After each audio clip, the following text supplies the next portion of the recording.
Mavzu: tirik mavjudotlar xromosomalarining tuzilishi, soni va genetik xaritalashdagi ahamiyati. Reja: xromosoma tushunchasi va ularning biologik ahamiyati. Ikkinchi reja: xromosomaning kimyoviy va morfologik tuzilishi. Uchinchi reja: xromosomalarning turlari. Xromosoma tushunchasi va ularning biologik ahamiyati.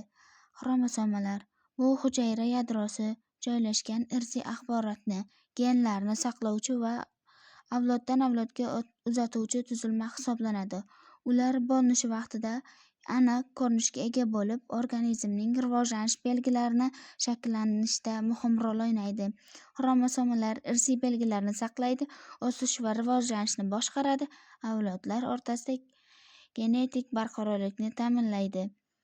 Xromosomaning kimyoviy morfologik tuzilishi.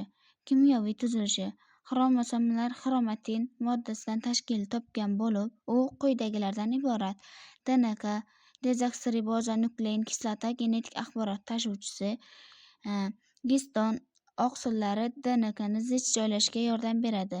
Nagiston oqsillari gen faoliyatini boshqaradi. Morfologik tuzilishi: xromosomalar quyidagi qismlardan iborat: xromatidlar bo'linishidan oldin xromosomaning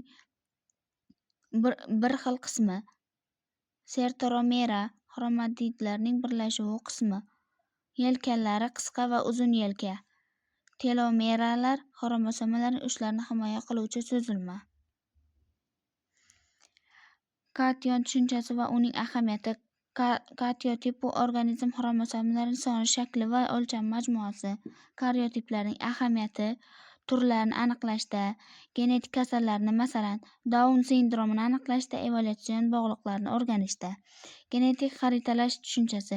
Genetik xaritalash bu genlarning xromosomadagi joylashuvi va ularning o'rtasidagi masofani aniqlash jarayonidir. Genetik xarita genlarning ketma-ket joylashuvi ko'rsatiladi.